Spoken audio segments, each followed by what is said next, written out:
I want to congratulate Carmel Sepuloni on introducing this bill to restore the relevant provisions of the Employment Relations Act 2002, and in doing so to overturn the legislative measures which would allow workers to be fired at will in the first 90 days of their employment. In doing so, I'm particularly conscious of the statistics that come across my desk on a regular basis telling me of some 21,000 Māori job seekers and 7,000 Pacifica job seekers under 24 years of age. Of that number, roughly a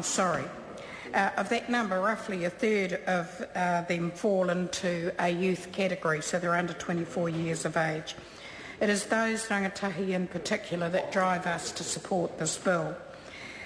We were told that and we've heard it again tonight, we were told that the 90-day scheme would result in employment opportunity for youth to prove themselves, the chance to prove their worth. Well, what happened?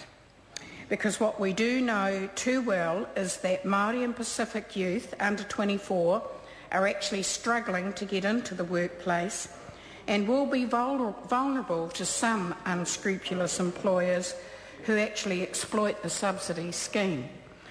The Māori Party voted against the 2008 Employment Relations Amendment Bill, which was passed under urgency without going through a select committee process. And like other speakers, we want to scrutinise claims that there is evidence that the 90-day policy has created outcomes which demonstrate employers are giving more opportunities to young people. I agree, I actually do agree, that for the majority of employers, they are unlikely to want a revolving door of employees. But the problem for our young people is they can't even get through the door. I read a disturbing result from a recent study that was entitled Younger People's Conceptualisations of the World of Work, and it was a qualitative study. And the sample chosen for the Māori component of the research was drawn from an existing longitudinal study of Māori households called The Best Outcomes for Māori Te Hoe Nukuroa. And it gave some very clear warnings about the fragile state of many of our young people embarking on the workforce.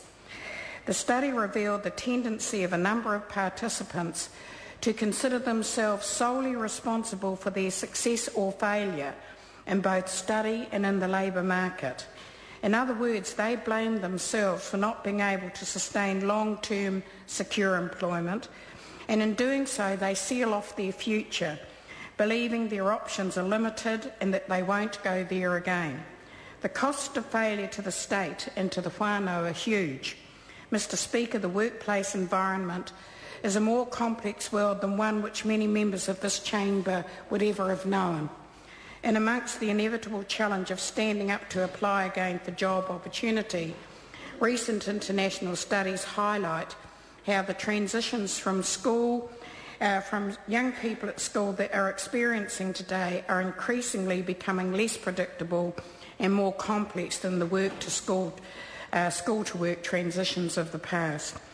But there are still some pervasive issues that impact on the opportunities for young Māori people to succeed in employment options, and not the least being the institutionalised racism that exists. The question that we have to ask of the government is how will the 90-day probationary period overcome that which Māori call the brown barrier, a phenomenon of systemic bias against the employment and promotion of young Māori in the job market. Mr. Speaker, it is a core feature of the Māori Party employment policy that we support the right to be treated fairly and with dignity in the workplace, and we want to do everything we can to enhance the chance of success for our young and for young Pacifica peoples as well. And so we will be supporting this bill at its first reading. Kia ora.